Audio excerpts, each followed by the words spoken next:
Hello, I'm Teacher Ivan from WUNNA Educational Services. You are most welcome to our third lesson of solving simultaneous equations.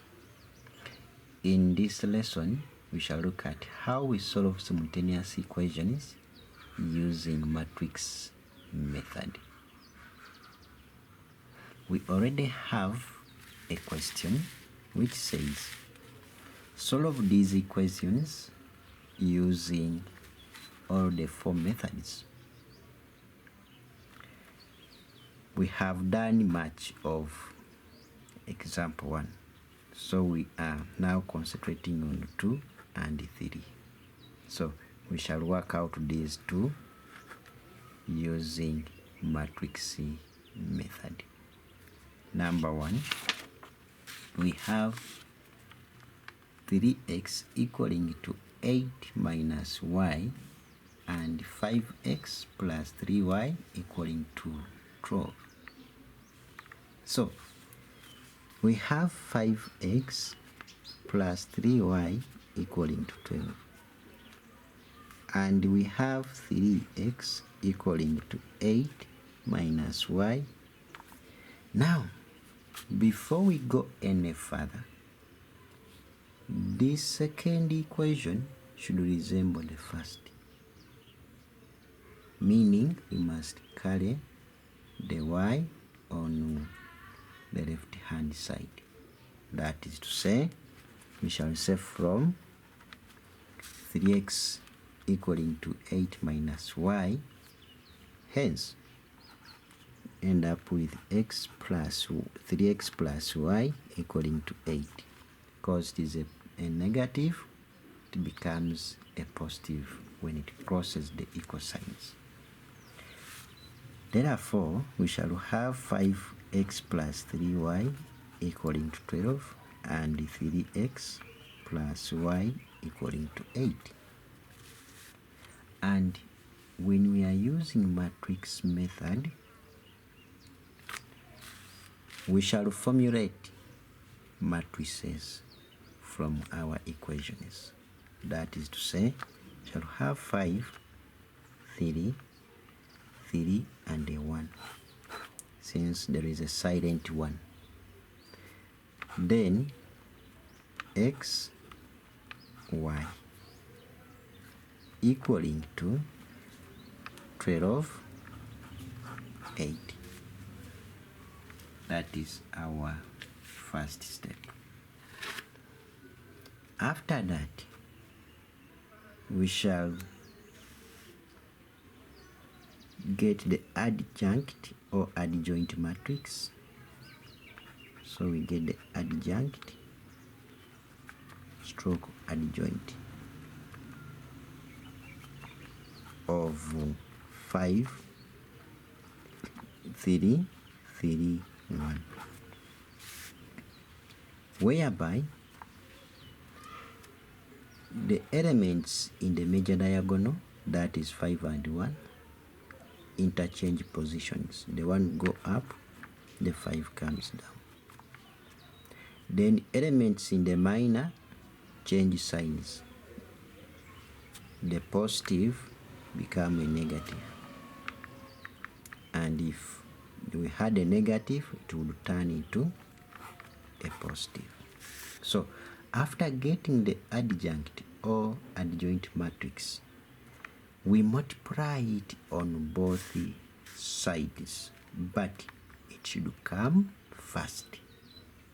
That is to say, we shall have 1, negative 3, negative 3, 5, then 5, 3, 3, 1, x, y equaling to 1, negative 3, negative 3, 5, then 12, 8.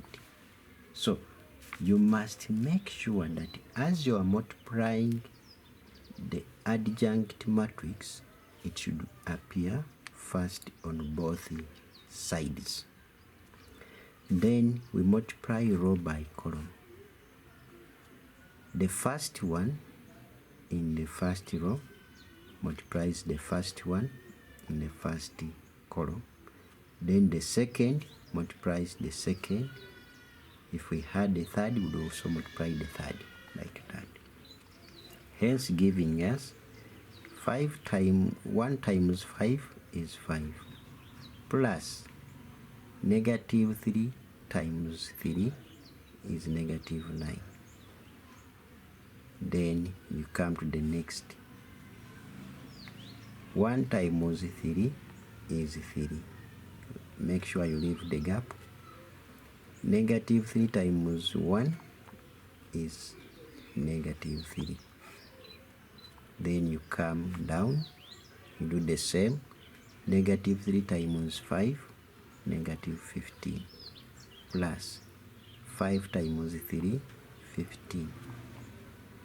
Then negative 3 times 3, negative 9, plus 5 and 1, 5.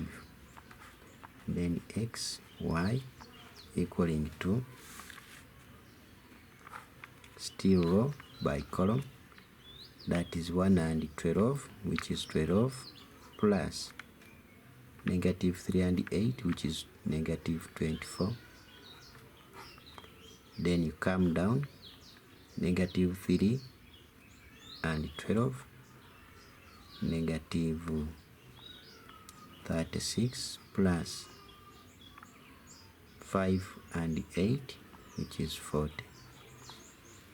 Hence, when you add this, you get negative 4. This is 0. This is 0, negative 4. Then x, y. On this side, we shall have negative 12 and 4. Now, when you reach that step, what comes next? We are continuing. We shall have negative 4 plus 0. We deal with rows times x equals to negative 12, which is negative 4x equaling to negative 12, hence giving us x as 3. When you divide by negative 4, negative 4. And then we go to the lower row, which is 0 plus negative 4 times y, giving us 4.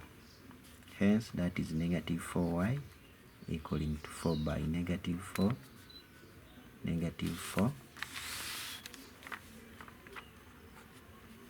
gives us y as negative 1. Therefore, x equals to 3 and y equals to negative 1. So, that is how we use matrix method in finding or solving simultaneous equations. Let us look at our second example in our next video. Otherwise, please don't forget to subscribe so that we make your mathematics learning easy. Bye bye.